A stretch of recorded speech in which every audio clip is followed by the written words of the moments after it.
Thanks for coming round. We'll make you laugh before you go. Welcome to the Mermen. Welcome to the show. ASMR. Forrest. ASMR. Yeah, I like ASMR. You're getting sleepy. That's not what they say. You have a good voice for ASMR. Yeah. Should I be doing that? You should. I could listen to you going, you had a good day today. You have to whisper. You have to be like, hey. So you have to do the thing too where you're like, hey. I'm getting turned on. You're not supposed to get turned on. I never knew. I never knew that your voice at regular decibels is super abrasive, but at a whisper, you have a very sexy whisper, Forrest. Thank you. I'm going to comb my hair now. Oh, are we starting? Yeah, we're rolling. Oh, we're rolling. Oh, here we go. We have a new addition to the podcast. This is how we start from now on, Forrest. Ready?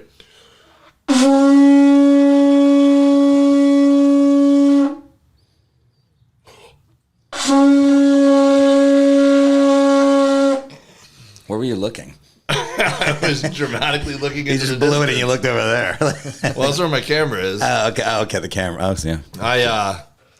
I don't know. I feel like this is a good tradition. I have two of them. I just couldn't find the other one. They're my children's. So I found one, but I couldn't find the other one. Yeah. But I think we start every episode by blowing these. Do you? Yeah. Have you ever tried before? Are you worried about COVID, or do you want to blow in that? I don't want to blow in it. I'll bring one next week for you. I'm not worried about COVID. I just don't want to blow in it. I'll try it. You just bring me my own. I want my own conch. Okay, I got you. That was pretty good. Sometimes these are really hard to do, and like you look like an idiot because you got a conch shell up and you're going. But that I got on the first try. That was pretty good. You think we should do every episode like that? So we start. Then people know that it's time to go. It's like go time. Not know? ASMR. Do you want me to do this? Do you want me to do this instead? Woo! Mermen podcast. Hurricane warning. Jokes are about to blow on in. Well, we're in a new studio, everybody. Oh yeah, we should address that. Lots of toys. Yeah, we're at a table. That's nice. I don't know if. Bottom line is, we both looked fat sitting on a couch. I looked like my head was like sticking out. You know when you take a picture and there's like a wood panel and you stick your head through something? I was like, I'm sticking my head through like a beanbag chair. And I was like just a fat man's body. And I was like, oh, that's my body. That's my actual body. That's coming out. So yeah, it was a bottoming out moment for me. Right? Unlike at this desk where we both look extremely svelte. I can see myself there. I look pretty good. I look good too. Yeah. That's. I mean, I'm fat still, and I look fat there, but I look less lumpy. I've always thought you looked good layered in front of a gigantic fish. Yeah, that's why I got it. I got this fish here. That's old. I don't know his name. But that's your fish. You owned that. What is the story behind it? I rent this fish for. I mean, it didn't come with the studio. Rooms to go. So, my grandfather shot this fish. This is a what do you call it? A hog snapper with a Hawaiian sling. With a Hawaiian sling, not with no gun. Not like kids today with their guns and their mechanized. Yeah, just like pull back a spear with like some rubber band, basically a giant rubber band. Well, so it's like a tourniquet and thing, and then just shot it. You're supposed to aim for that dot right there. That's a natural dot on the fish. That's not just in this.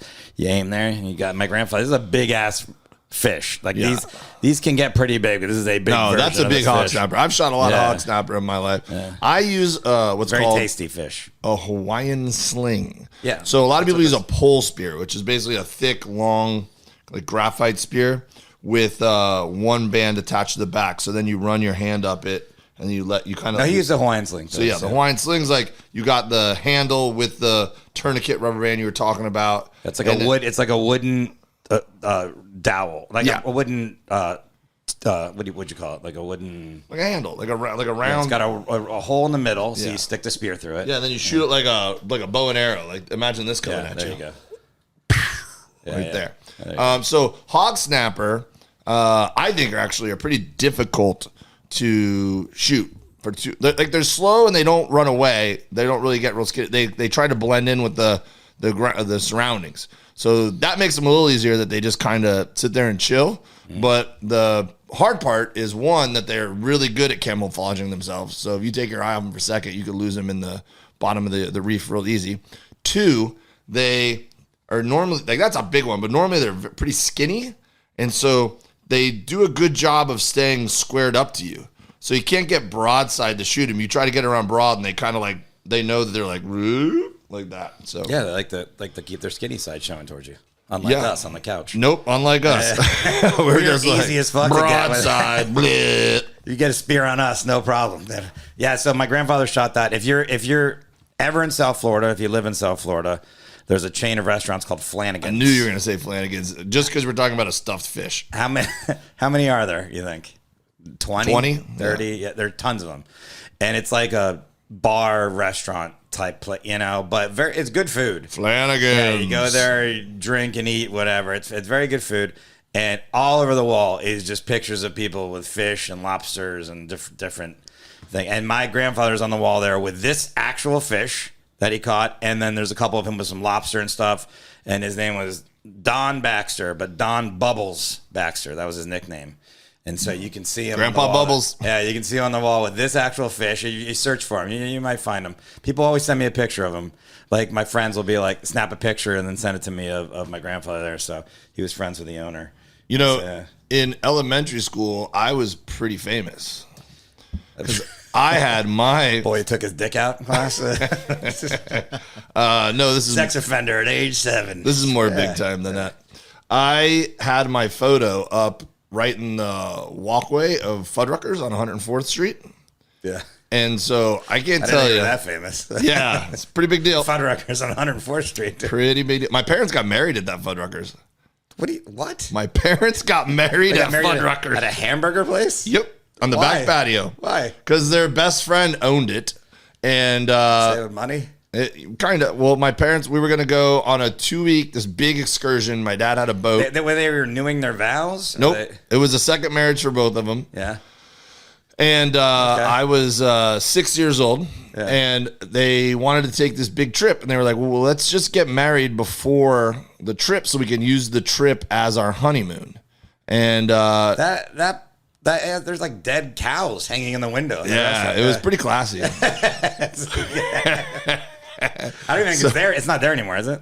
I don't think so. Yeah. There was no, it's definitely not. No, now there's like a whole like shopping center there. So, anyways, they called their friend because Fuddruckers was like the hangout. It had like a full bar, and it had it was pretty. They used to have a classic car thing there, like all the time. Once a week. Yeah. So the lady who owned Fuddruckers, Betty Rigetti. Mary Fuddrucker. Wait, shut up. What's her name? Betty Rigetti. Betty Rigetti? Yeah. And her initials... there's no way there's a person named Betty Rigetti. Her name is Betty Rigetti. She was married to Dr. Thomas Rigetti. And they were my parents' best friends. And their kids, Spaghetti Rigetti and... So... Johnny Spumati Rigetti. Rigatoni. So, and then Betty's... initials, some of her friends. Anytime you have to say her full name when you say it. I am. I've done it every time. And then Betty Rigetti. Yeah. So her the initials. Betty Rigetti wrote down the Bro, let me get to this story. Is that a Billy Joel song? Sorry. Okay, Betty Rigetti. Forrest. Man, I feel like you should not be encouraged right now. Yeah. Okay, keep going. Her initials were BJ, right? So that was like a little nickname. Whose were? Betty Rigetti's. Why were her initials? Because her middle name was like Jean or something. I don't know. So when I was a little kid, people sometimes would refer to her as BJ, and I thought they were saying Blue Jay. So I nicknamed her Blue Jay. So to me, she was Blue Jay Rigetti. Yeah. Her middle name was Jean. That's why her nickname was BJ. That's why. Easy. She's a very nice lady. Yeah. My parents got married on the back patio of Fuddruckers, and we did a lot of like charity stuff with them. Like they did a lot of stuff for the Miami Project to cure paralysis because they were good friends with the Bonacanis too. Mm-hmm. So we did a bowling tournament And my parents, the Rigettis and the Bonacondis, were all in a photo together as a bowling team during this charity bowling thing. And I know the Bonacondis. They're a famous family because their son was paralyzed. But if anyone doesn't know who these families are, this sounds like a terrible spinoff of The Sopranos. By the way, you got the Rigettis, the Bonacondis, and the Williamsons. So the team was sponsored by Fuddruckers, so they were all wearing Fuddruckers gear. So I wore my little they have like the Waffle House hats, like the Fuddruckers hats you could get with the kids' meal. And isn't Fuddruckers a national chain though? Maybe it is, but back then it was very new. So when it came into Miami, it was like, whoa! Oh, no, it was a big deal. To be fair, it was the high class of the burger chain. So you could get married there, maybe. And especially back then, like Miami didn't have a lot of stuff like that. Like it was like a night out when you brought the Fuddruckers. You got your own toppings. Yeah, you got the burger, and then you were like, you make a little salad on the side. What am I gonna get? That's so many. Yeah, you'd make the little salad on the side with the, and then the employees would come by to refresh the tomatoes and see you making a full salad out of the toppings bar, and you'd have to feel like, oh no, I'm for my friends. Yeah, like, it's a wedding. Calm down, buddy. Get the toppings out. It's a wedding. I'm with the Williamson wedding. So I was like I wasn't bowling in the tournament, but I like brought like talcum powder for their hands and towels, and I was like the I don't know what you call it, fluffer, the bat boy, the whatever. So in the team photo, I'm in the front, and I'm like holding a ball, and I'm wearing my Fuddruckers jacket, my Fuddruckers hat. So my whole childhood, man, anytime someone went to Fuddruckers for lunch that Monday at school, they'd be like, Dave, I saw your picture up in Fuddruckers. I was like, yeah, that's me. It's no big deal. I know the owners. And friends with the Rigettis. Yeah. She got me a red satin jacket. Oh, man. Which said Fuddruckers across the back, and it said Dave on the front. Probably said David, actually, the little boy. Yeah. And she told me that I was the official, like, I thought I got hired for a real job. She told me I was the official video game arcade room consultant. And she gave me like a jar of quarters and said, anytime I want to play video games, go play video games there. And then I should tell her if she needs to replace any of the games, if any of them are like out of style or whatever. And I like took it so serious. I'd be back there like, hey kid, you've been on this game for too long. Give someone else a turn. I was like regulating that shit in Fuddruckers arcade. Oh, you're a dickhead. Yeah, I was just drunk with power. You got a satin jacket with your name on it, kicking kids off video games. What an asshole. Yeah, all right. Well, you were famous. Yeah. Some of us take our jobs very seriously. Yeah, I had a job when I was a kid. It was a lawn mowing company, Joseph and Shaw, with Charlie. In South Florida, awesome. Yeah. Joseph and Shaw, and we were 12 years old, and we mowed lawns, but our business cards also said we babysat. I don't know who they would let us babysit people, and I think we did some other shit, like we'd clean your pool or some shit, even though we didn't know what we were doing. You'll babysit someone's kid as you're mowing the lawn with. We had one lawnmower that was my mom's lawnmower that had a wheel that would constantly fall off the front. It was a push mower, and it was like so beat up and rusted. We had to spray paint it like silver to hide the rust and stuff. And we had like 2 clients, and one of them was the horn section of the Miami Sound Machine. They lived around the corner from us. The rhythm is gonna get you. They did not make as much money as Gloria and company because they all lived together in one house. So they were not, the rhythm didn't get them. Maybe it was like a cult thing. I don't think so. I think they were trying to make ends meet. So. Oh, they were definitely double dipping in the salad bar at Fuddruckers. Yeah. So is that our first quarter? Yeah, all right. I'll wrap it up with this. I don't know. You're supposed to keeping time, Louise. Are you timing us still? 13 minutes. Yeah, a quarter's 12 minutes in basketball. 15. I don't watch sports. So. He doesn't know. He's into Hugh Jackman and musicals. He doesn't know what's going on. So my buddy Lenny and I would wash cars, and we were really young. We were probably like 8 or 9. We'd wash cars for $5. And one time, nobody was stopping at our little car wash we set up. Jacket on then too. You're like, all right, Lenny, get in there, dig into the tires, get the grease. Yeah, I was managing. So one time, no one was stopping. So Lenny's like, I got this. And he goes and he lays down in the street like a speed bump. And his car comes, this guy's coming home after a long day at work, and he slams on the brakes, and the guy looks like, what the heck is this kid doing? And then Lenny pops up and moseys over to the driver's side, taps on the window, and the guy rolls the window down like, what are you doing? And the guy's like, can we wash your car, sir? He's like, you almost had to wash blood off my car. Like, what are you? You guys are crazy, right? And we did get a few customers from it, though. I think they felt guilty. We're like, we're going to tell our parents you almost hit us. Where's Lenny now? He's my accountant. Is he? Yeah. Well, he manages my money. So I'll be doing this episode solo soon when Dave's in jail for tax evasion. So. Shout out Lenny Bears. All right. Yeah, his last name is Beers. You got anything for that? No. Okay. Quarter two. No, you don't do that. Second quarter. I'm still learning. Yeah, the Waste does it. He's got the little sound effects there. Yeah. So I have a memory from this conch shell when my parents and I took that boat trip. That was their honeymoon. We went 2 weeks all around the Bahamas, and this is like you didn't have cell phones or sat phones. Oh, you had to go with them on their honeymoon. I did. Yeah. What a fucking.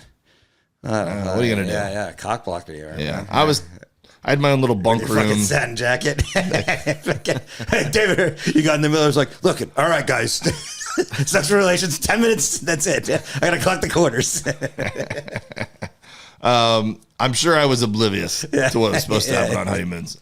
I was in my little bunk room. I was fine. Yeah. So there was this place called Little Harbor, which I can't remember which island change of the Bahamas it is, but it was a small place, It obviously. sounds familiar. I don't know. There's so many little islands there. You don't even. Yeah, but it sounds familiar, but I don't remember. There's probably multiple places called Little Harbor, by the way. But yeah, they just get drunk. They're like, we're going to name this tomorrow. Little Harbor. I got a hangover. Nailed it. Yeah. But there's this dude named Pete Johnston, and he still lives on the island. And the way he ended up on the island was... Your names are getting boring now, by the way. I'll spice it up. I'll make up names. His name was Pete Pepperoni. Hey, spicy. So he shipwrecked there with his mom, dad, and siblings decades earlier. And he was a little boy at the time. And they lived... I like how it's like the 1800s. There's no way for him to get out of there. No, but it was probably like the 40s or 50s or something. So they lived in a cave, and their dad used the pieces of the sail. I'm sure I'm botching this story. So anyways, they ended up just living on the island, right? And so He's American, this guy? Yeah. So then they were jewelers by trade. So fast forward to modern day, they had set up a whole jewelry factory, art studio. I don't know what you call it. They make cool statues. Shop or something. Right? Yeah, I got my gold-plated shark tooth necklace from there that I wore through most of my childhood and early adulthood. I'll wear it next episode. It's awesome. Yeah. Do you have the satin jacket still? I wish. No, I gave it to Scotty Dennis. I gave it away when I outgrew it. So Oh, man.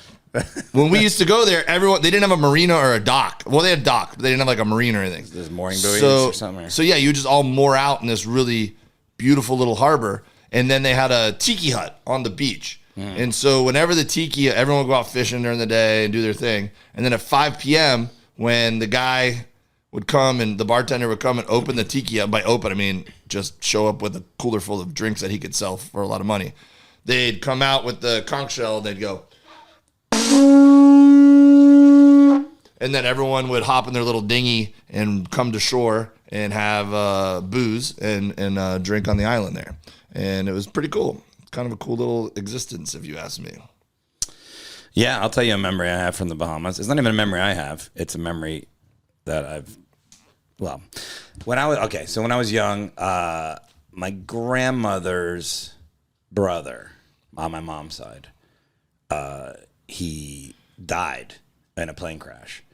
And I was told he died in a plane crash, and I was told it was Eastern Airlines, which is not an airline that exists anymore. I remember Eastern. It doesn't exist anymore, but it was a commercial airline. It was very popular. And so all throughout life, I was afraid to fly because I was like, I'm going to die in an airline crash because my uncle died in an airline crash. And I got over that fear. I had you know what I used to think? I used to think superstitious that I had to drink a Canadian Ale or the plane would go down, and I'd have to buy the Canadian Ale in an airport. So I'd have to do that. Where did that come from? I fucking don't know. I have OCD. I'm a fucking addict, so I have weird shit that goes on. Anyways, so I would get really afraid on airplanes, and now I don't give a shit. After you fly so much, eventually you're just like, whatever. And now I'm dead inside, so I root for it to go down. So it's over time. Things have changed, but anyways, Forrest Shaw. Okay, It was. that's accurate. Bringing it down a little bit. And then in like my late 20s, my grandmother reveals to me that I was like, oh yeah, because I think I was talking. I was like, yeah, because my uncle, he died in a plane crash in Eastern Airlines. My grandma was like, oh yeah, I guess I forgot to tell you now that you're older. He didn't die. He didn't die in a commercial airline crash. He died smuggling drugs, like on a on a small airplane, like a little airplane you smuggle drugs on. Where I go, yeah, it's a lot different. And thanks for not telling me that. Now that I've told the fucking story to a lot of people, and that's why I was afraid of flying. You may be a liar. So, yeah, her brother was, and there was stories in the newspaper. There's FBI documents, there Interpol, shit like this. So what happened was he was working for this airline company that would deliver mail to the Caribbean from South Florida, and they also were doing some drug running and stuff like that, right? And marijuana mostly. And then the crazy part of this story, and I'm going to try and keep it brief because it's very long, but the crazy part of it is that so they would deliver mail, and then they were also delivering drugs, right? And the guy that owned this airline company, and I forget his name right now, but I'll get some of this other information another time. He was trying to strike a deal with a guy that was in the U.S. House of Representatives. He was a congressperson, and he wanted to get a dedicated mail route. So like kind of monopolize the mail route with the Caribbean, like all the Bahamas. So he could run drugs Jamaica. while he's doing it? No. He just wanted to have maybe not. I don't know if how deep he would be involved in the drug running, but he just wanted to have some. He had the power in Congress to maybe make this deal happen so that all of the mail routes through Turks and Caicos, blah blah blah, this and that, like they would control.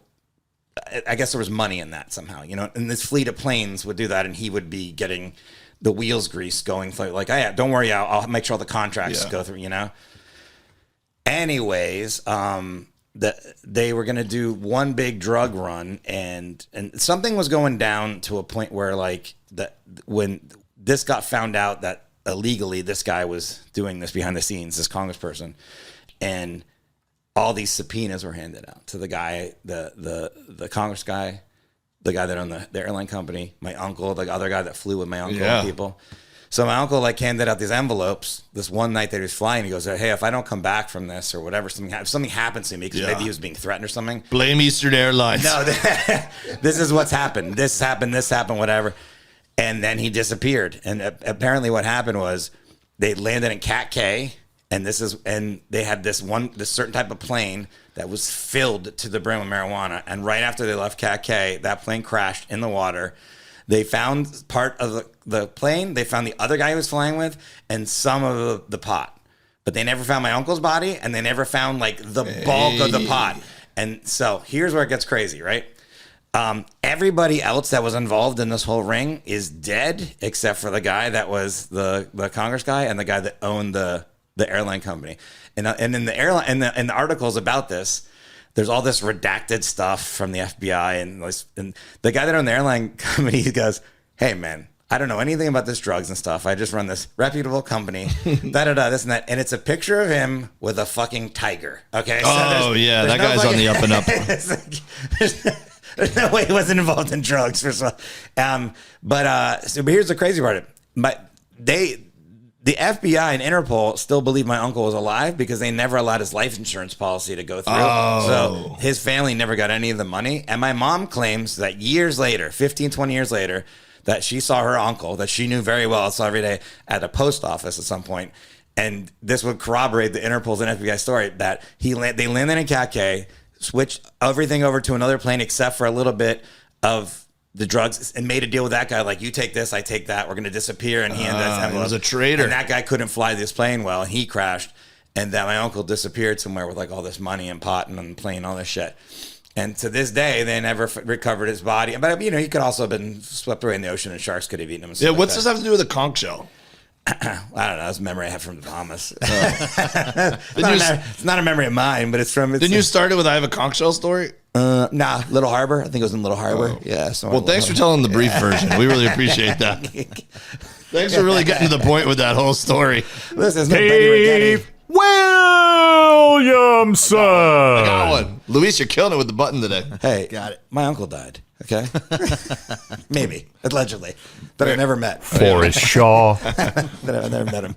Isn't that crazy though? That's pretty nuts. You could literally make a movie out of that, or you could make a sitcom out of it where the beginning is he just has a bar in the Bahamas, and they're like, "Hey, maybe I just start this bar." Shade. Oh, dude, this is how the movie ends, and then it's your voiceover. You got to whisper because you got a sexy whisper voice. Yeah, it's like, and then I never saw my uncle again, and then the last scene is him in Little Harbor going. And everyone loves him. He's called like Good Time Charlie or something like that. Oh no, I got it. That movie, everything I just said, is the prequel to Cocktail. And then he becomes he becomes the mentor to Tom British Cruise. Guy. Yeah, because he has the British accent. That way he throws off the FBI. He's like, "Hey, what are you talking? I can't do." No, I want you to keep going with that. That was Australian. Good day, mate. I'm from England. Hi, governor. I own a bar. I've got a bar. The Bahamas. The impression I do for every country is it's more like Russian or whatever. And what do you think you're doing? Like, I've got the bar in Bahamas. I am from Liverpool. I do that for everyone. They're like, hey, did you have good shows in Phoenix or something? I go, dude, I had great shows. Everyone in Phoenix was like, Dave, you're so funny. Hey, hey, king of the castle. All right. I'll back that one up with I'm going to show you how to tell a brief story. Well, I think that's halftime. All right. Well, let me wrap it up. No, I think we're done. So my uncle's uncle, and I will keep names out of this. And this is a long story. Johnny Spumani. No, it was kind of actually. Kind of got one of those names. Someone with two first names. You said earlier. You said Dennis Johnny or something. What was his name? That's Scotty Dennis. Scotty Dennis. Scotty Dennis is the man, dude. Well, he is a man. So, well, maybe not. I don't really identify as that. My uncle's uncle lived in Marco Island, Florida. So I would crash at their place. He had a nice big house right there. And his wife died at one point. I would crash there and we'd go over to Captain Brian's, which we could spend a whole episode telling Marco Island stories, by the way. But I think you meant Captain Brian's stories, but we could do that. So I'll burn if you want. So his wife died, and a week later, this 30-year-old, I think she was Polish, blonde-haired, big boobs. Yes, Polish. Brings him over like a food tray. Like, why do boobs have to do anything with it? Just painting a picture of who this woman is. All right. Yeah. And so, anyways, long story short, she manipulated him over a short period of time, and we couldn't figure out because the guy's really smart. And we get it, you're grieving, and you might be like vulnerable mentally, you know. And she moved herself in and became his girlfriend, but after a year or so of the ordeal, they found out that she was drugging him. And she was, I don't know if she was drugging him to kill him, but she was definitely drugging him to control him, right? Keep him loopy. Yep. And he had been ostracized. He ostracized the whole family. And finally, my cousin's the one who figured it out, and they were able to get a doctor on the case there and get him out to safety. But it was like, when you heard the whole story, you're like, this is a movie. This doesn't happen in real life. And it was totally happening. All right, edit that out. This story was brought to you by Fuddruckers. Asti Spumari. All right. Third quarter. Shit. We're cruising today. Alrighty, yeah. Okay. We're cruising. I don't remember what we were going to talk about in the third quarter. I think before we started recording, we were talking about how it's election time and they're playing all these dumb ads now everywhere, and you got to deal with that. And it's just not good for anyone's quality of life, no matter how you feel about politics. Yeah, and it's, you know what? I mean, when you used to work on Jim's show, on the Jim Jeffries show, we looked at other countries and how long they're allowed to campaign, and it's like there's all these laws. They're only allowed to. I think Japan, you're only allowed to campaign for 2 weeks. Yeah, I like that. There should be a cap on the money too. There shouldn't be an advantage having money to. I think England's like 3 months or something. Like you can't run ads. You can't announce you can't put signs up or anything. It's there. I mean, I don't know if it ever changed in this country, but it's like it's years out and shit. It's ridiculous. There should be everyone should have the same budget. Like, all right, here's $2,000. You got to get the word out with that, and then see. You know, it's like when you're in high school, people would make posters and if you blow it all on a big TV ad, sorry, you spent all your money. I think it's got to be a little more than 2,000. Well, I'm with you. Yeah, so 3. you cap it out. Yeah, because it is always who has the most money and stuff.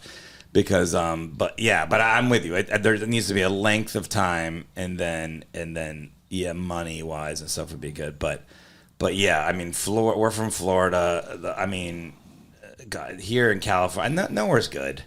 Everywhere you go, it's fucking dumb.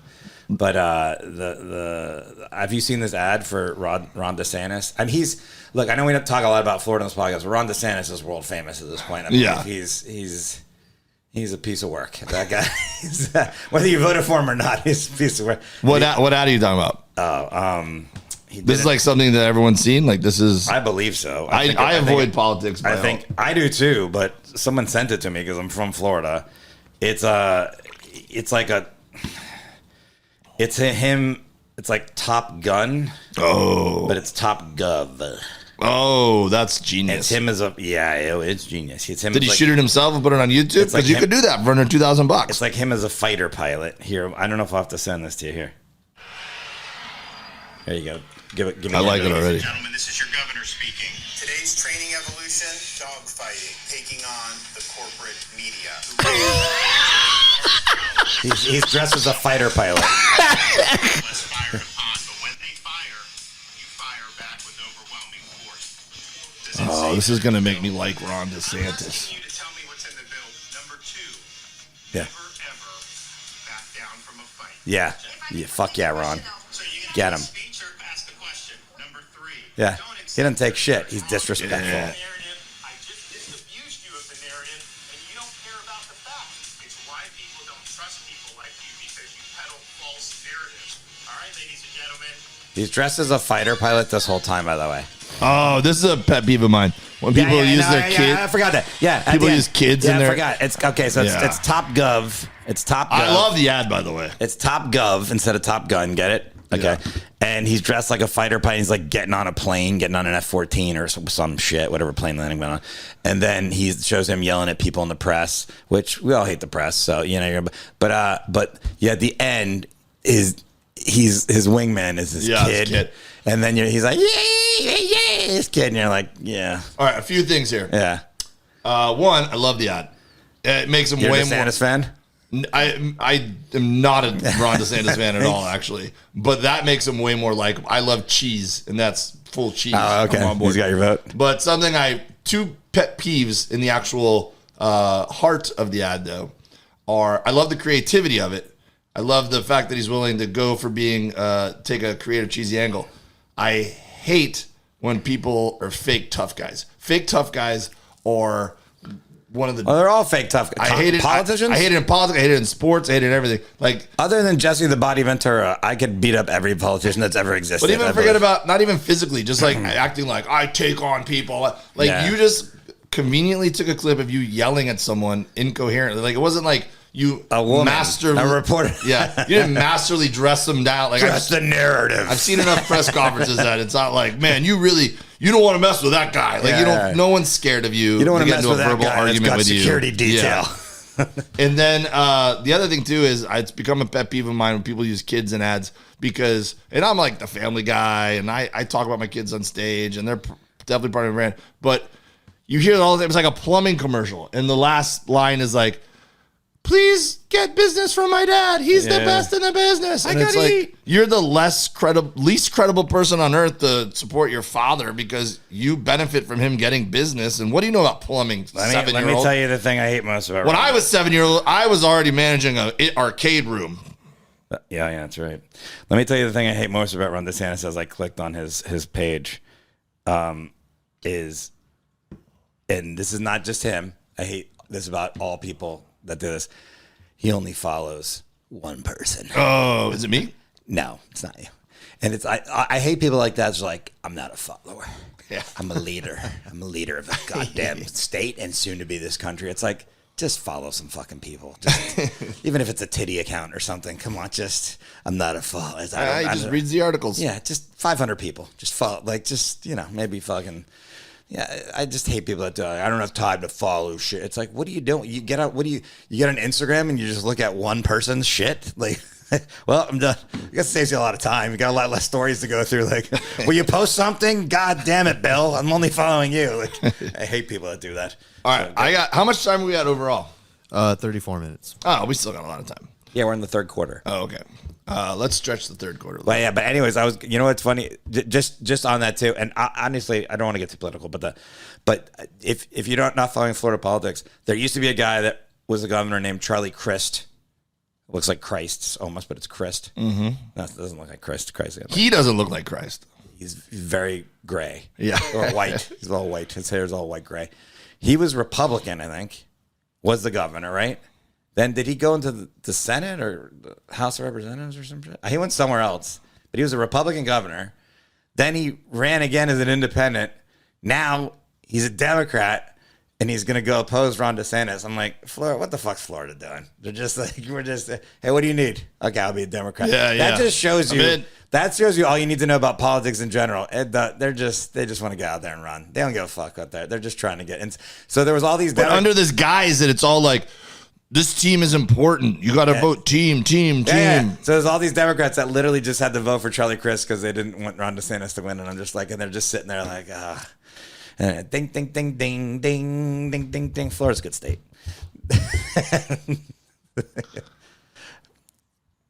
What happened?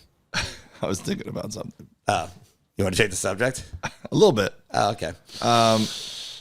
Yeah, I don't have much to add. I mean, Talk about your brisket that got stolen. oh man, that happened in Arizona, the Florida of the desert. Of the West. Yeah. I was in Phoenix this weekend. And, you know, I'm trying to find out. I don't think we've talked about it on the podcast yet, but I'm obsessed with barbecue.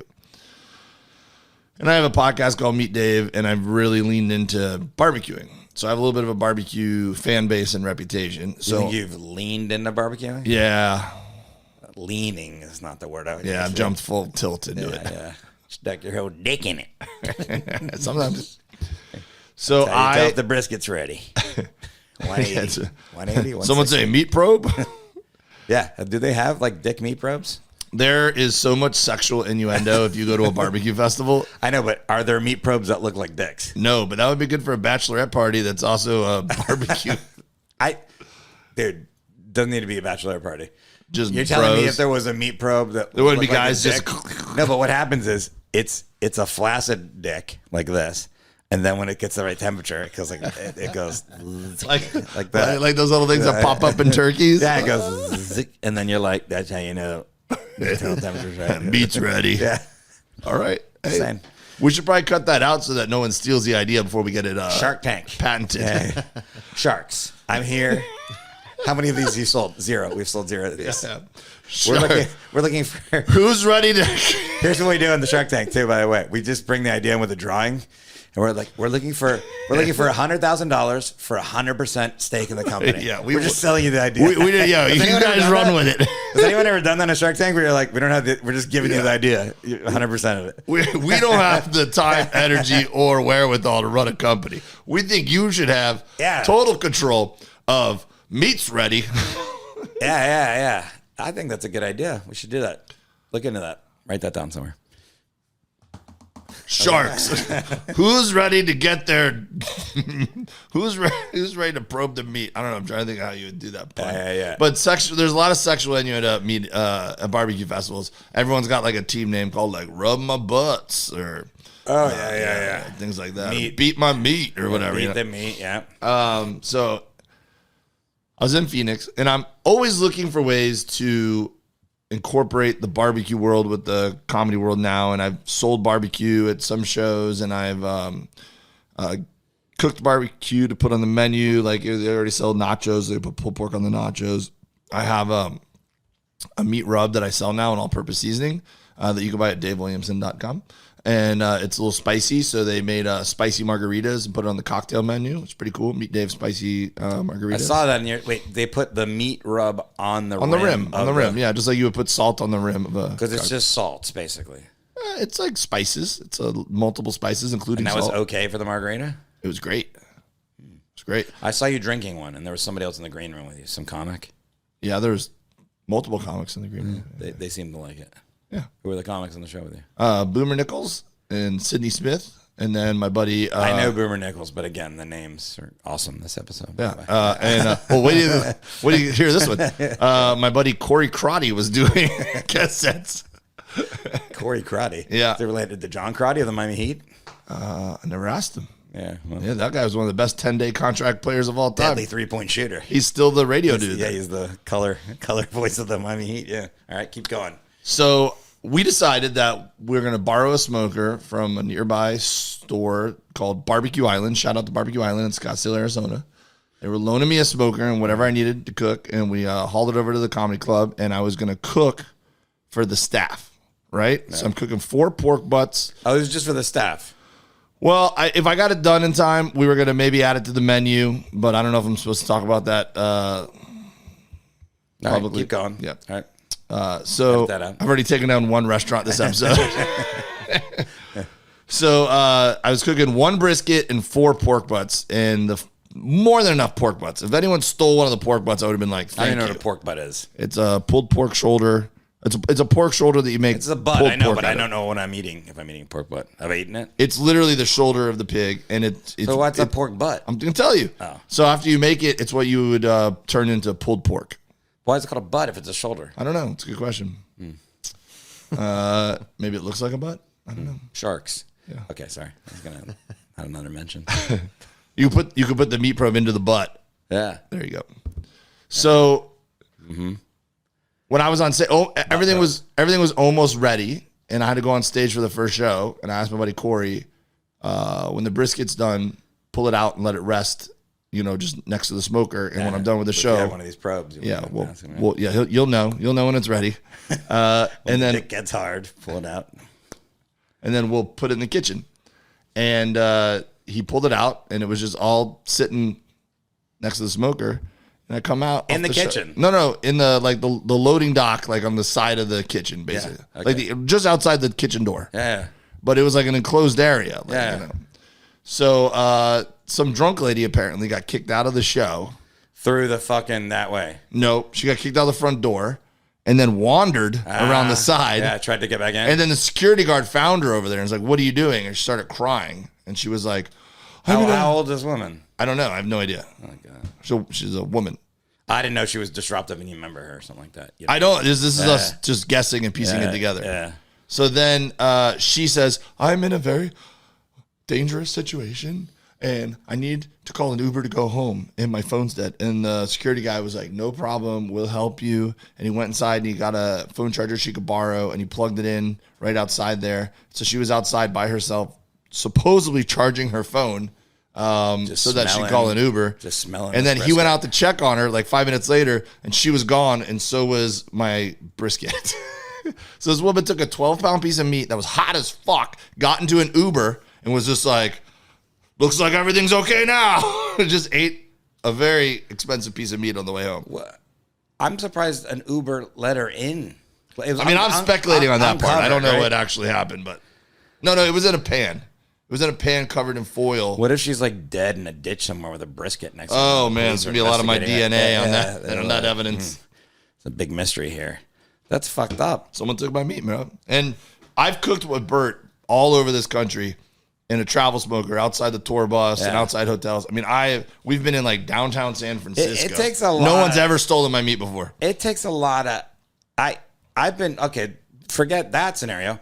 I've been very drunk a lot in my life, and that just seems like something you don't even want to do when you're drunk. That just seems bulky, and like you said, hot.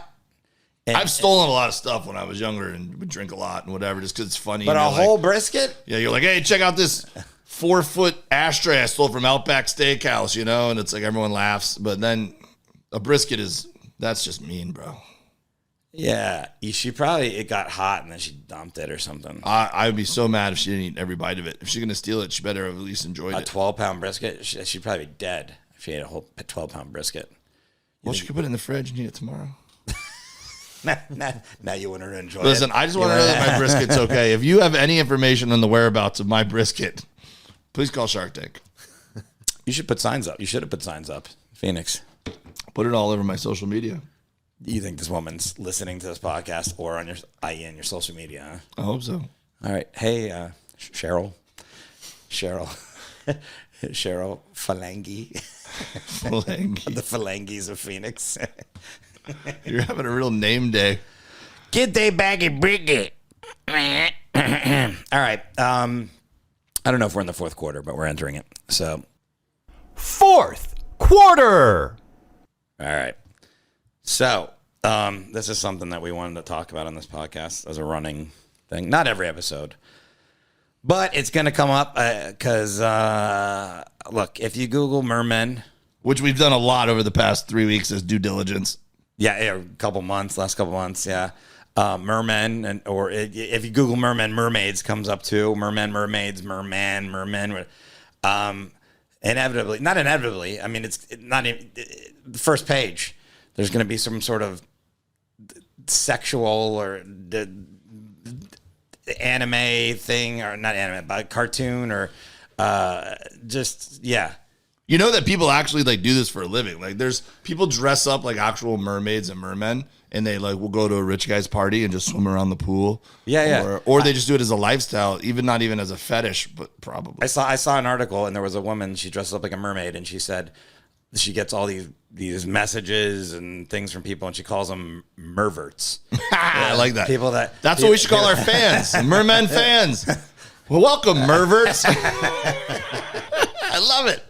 Yeah. So that's gonna stick. If you're watching this promo clip right now, you're a mervert. Okay. I don't think she meant it in a good way.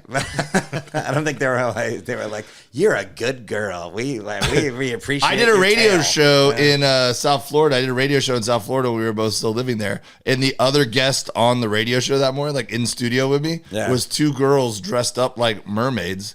And one I became friends with. Her name's Cindy, and she's a really talented underwater photographer. She took the photo for my first album, and that's what they do. They put on realistic looking mermaid tails, and they go to rich guys' parties, and they cruise around, or we should see if we can get hired for parties. We just put on tails. We definitely. I've looked into it. They're about $800, like super. No. What I'm saying we should do is just be, because this is LA, and people hide. There's weird parties and shit. How disappointed are they going to be with me and you showing up? I know, but we get hired. Louise comes with a camera and documents. They're going to be disappointed, but we still show up with the tails. Where do you want us? Got our fat asses in a swimming pool. Just smoking a cigar on the side of the pool with a swimming around. Every now and then flap the tail. I know, farting. Hey. Just like farting in a... Let me introduce you, what's up, sweetheart? You kids ever met a talking crab before? Dude, we got to buy the tails first. How much is the tail? Let me look at the tail. I looked it up years ago. How much is the tail? It was like $800. Well, anyways, we have a. We should do it for a photo shoot. What we're gonna do on this show, just so you know, is not every week, but often enough, we're gonna have the Mermen Fetish of the Week. The Mermen Fetish of the Week. How insulting is it that we took professional broadcaster Michael Biamonte, official voice of the Miami Heat for decades, and made him say into a microphone, Mermen Fetish of the Week? It's not insulting to me, but it's insulting to him. Wow, they range, and I mean, some of them are like $45, but that can't be. But those are like waterproof. Yeah, those are like kid ones. Look, we're gonna search for our own Mermen fetish. There's like stuff on Etsy, artwork. There's also, but if you have anyone that's listening to this, and you come across a video or some artwork, send it on in. DM us on Instagram or Twitter, Facebook, whatever you can. If you want to make some fan art, some Merman fan art. I got some cool fan art over here. And then if your these are dead all uncle tales. has a crazy backstory and left you a stuffed fish, here we go. And you don't want it, send it to us. We'll put it up in the studio. $475. Look at that one. Look at the tail on that one. Ooh, let me see. That one's a big ass tail there. That's from Etsy. I mean, that's an Etsy mermaid. It's pretty cool. Yeah, so we get those. It looks like a killer whale. We invest about $500 each on a tail, and then we put a net. Oh, look at that's like a Nemo one. Finding Nemo. It's very sexy. Yeah, you can get also that. You can do whatever you want here. Princess, Shorty. They got a fucking fluke there. Whatever the fuck types of tails. Yeah, this is the site. I'm gonna bookmark dude. that. I've always wanted one. And now I can write it off of my taxes. Yeah, Lenny, get on it. Stop laying down in the street, Lenny. Get up and do it. You don't have this fucking tail. Okay, we get the tails, and then we just put it out on Craigslist, and we're just like, hey, we keep it vague. Yeah. Do you want some sexy mer creatures? Mer creatures for your party? You don't think we should be like two dumpy dudes? Mer creatures. Keep it vague. We want to get Very realistic merman. Yeah, mer creature. Do you want sexy mer creatures? I mean, With, are you looking for a merman? ASMR voice? Are you looking for a merman with a back rash? Not even a back rash. With an unidentified skin condition. And someone's like, "Hey, what's on your skin?" I'm like, "It's scales." Who knows? I'm old. Barnacles. Very legit here. Oh, Yeah. And then you would just get in there and a balding spot. What would you put on your head? What do crowns. They were crowns. Crowns. You gotta get a crown. Yeah. And do we get a trident? Dude. Or is that a different? The trident is like That's like Atlantis, Aquaman. but That's Aquaman. I would really want a trident. Yeah, they have tridents. Why do you want a trident? I mean, who doesn't want a trident? Anyways, everyone at home, stop jerking off right now and listen. We want you to send us in. Well, hey. Just walk into the party with this thing. Hey, happy birthday. You think people are hiring us for a birthday? Yeah. I think it's more like it would be like a cocktail party that people would be like, and we got some mermaids, and I heard they're hot. And then we show up. We're like, where do you want the mermen? Right? What? All right, here's what we do. We get 2 hot girls to go with us, and then we walk in holding the tails, and they think we're just like the bouncers for the women. Yeah. And they're like, "We're good. Where can we change?" And I go in there, and then we walk out and get in the pool. And the women just... Oh, we don't walk out. We squirt. Slither. Squirt. Wait, what? Slither out. Roll. You roll out. I don't know. We got to practice. The women have to drag us. Drag us out with the tail like we're Tag and release. Beached whales. Just slide us in there. A wheelbarrow. Just dump us in. Yeah. The women will stay in bikinis. We give them a little something extra to look at on the side. Like, hey, look, you got them at least. What if they were dressed up like SeaWorld, like dolphin trainers? Yeah. And every now and then they just throw a Snicks bar at us, and we go... Yeah, no, not a Snickers bar. What's like something good, like, some like carne asada or something. I clearly said Snicks bar. Some meat. Which I don't even know what that is. Yeah, I don't know. Carne asada, I like it. Yeah, or pizza. Pizza. I don't know what mermen eat. You gotta look that up. You would think seafood, but I don't think so. I think they'd get tired of it, They eat it all the time. Pizza would be good. I think we do that. That's fucking good. But anyways, there's a big fetish community, and I want to be clear. I'm not going to fetish. I don't want to kink shame anybody. I think it's fine. I think it's very gender fluid to be in the mermen because you don't have genitals. Yeah, who knows what's going on down there? Yeah, chastity belt you've never seen the likes of. So would as a merman, would we wear shell bikini tops over our nipples? Free the nipple. I think that I don't even think mermaids should wear the little seashells on the nipples. That's what I think. I used to do a joke about that way back in the day about manatees. Well, a lot of them don't. Because remember, like you see a photo, like the hair covers the breast area. Yeah, but that's one disadvantage mermaids have over mermen. By the way, is drag in the water. Mm-hmm. You got a set of D cups. You're gonna slow way the fuck down in the water. Those things dragging over the coral. Yeah, and it's not good to be buoyant. I would think. Yeah. A couple of buoys there. Yeah, we're gliding through the water. Not us, but you and I. Mermen that are in shape are going to be gliding through the water. Like nobody's business. Like nobody's business. This has come off the rails. Yeah. This was an interesting episode. But we're not. I thought we were going to talk about mermen some more. Okay. Oh yeah. But I'm wrong. But like I said, not kink shaming. I think that it's interesting, and I want to learn more about the fetish community of mermen. But I am curious though about where you get off. Like how? Okay, if you are in the mermen, what is the like? Do you want to have sex with a merman? How do you do it? Well, let me ask you in a different way. Yeah.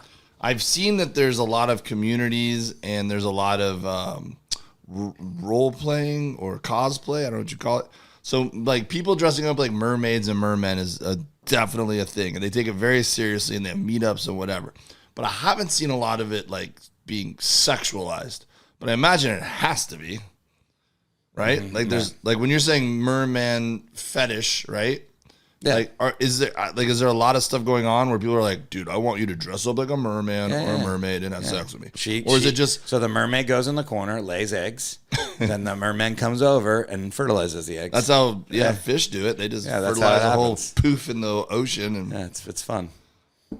That's how I imagine it happens. And then all the baby mermen and mermaids are born, and then the predators come in and kill them all. Only one survives out of 100. It's very sad. they meet a prince, grow legs, and walk out. And then Dory comes along. No, that's Finding Nemo, bro. I know, but they're all in the same universe. Okay. All right. I'm out of shit. I think that's it. This was it. 2 minutes left. I feel like we're still fighting. Dos minutos. Finding what? Sorry, Michael. Be a Monday. I feel like we're still finding our feet. No pun intended. Oh, Jesus Christ. We're, What was wrong with that? I thought I was fine that episode. I thought it was a clunky episode. Why? I don't know. I just felt a little all over the place. I thought it was good. All right. I mean, I thought about the first two, and when I listened to back, I thought they were great. We literally took notes on what we were going to talk about, and you But we didn't talk about a single one. We did, but you went way out of order and didn't follow any of that right off the bat. I'm a wild card. Yeah, maybe I should decide what we'll write down the notes, and I'll say, hey, here's what we're talking about. Okay. And then I'll just... We'll edit it together, fine. It'll be good. Why don't you tell everyone where you're going to be?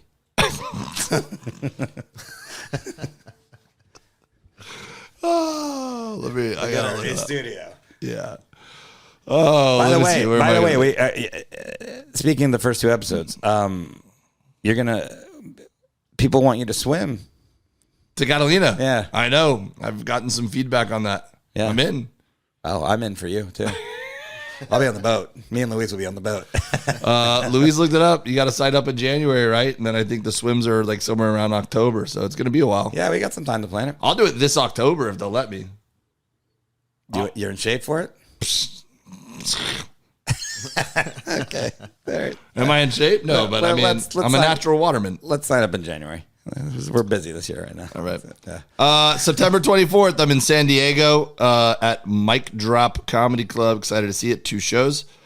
October 9th, Nashville. I'm doing a Mic Drop, is that the new club? Casey's Casey's Courier. Oh, Yeah, I'm nice. excited to see Okay, it. cool. October 9th, Nashville. It'll be at Zany's. It's a Sunday, one-nighter, and we're going to incorporate a lot of barbecue stuff into the show. Keep an eye on it. Lots of Hello. loading dock. Yeah. October 22nd, Bakersfield. All next week, I'm with Bert. I'm going to be in Vancouver and Spokane, and then get to do Red Rocks with him again. What's in Bakersfield? Dude putting on some big comedy shows there, man. And Salty's Barbecue is going to take over their kitchen for the night. And it's a big, I think it's like a theater, I think, actually. But go to my website, davewilliamson.com. I got links to all this stuff. Bakersfield, San Diego, Nashville, coming your way. Just go to my website, forrestshot.net. I don't remember what I'm doing. Doing a bunch of shows with Jim and doing some shows of my own. I know I'm going to be in Vegas in January, but that's so fucking far away. Yeah. Comedy Cellar. I don't remember the other ones. I'm great at promoting. Killing it. Listen to our podcast, though. Yeah. Hey, I promoted the podcast at all my shows at Phoenix this past weekend. If you are listening to this podcast, please subscribe if you haven't, but also rate it. Rating helps us. Go in there and give us star ratings. 5 stars is great, but, whatever. And comment on it. That all helps us. It, pushes us up there so other people see the podcast, and tell your friends about it. It's on everything, as far as I know, right? It's on Stitcher, Amazon, Apple. And YouTube, Comedy Records YouTube page. Thank you to Comedy Records for sponsoring the pod. We appreciate say that at it. the beginning. Yeah, we we're didn't bad. say at at the this. beginning. Hey, put this in at the beginning. Comedy Records has made this podcast possible.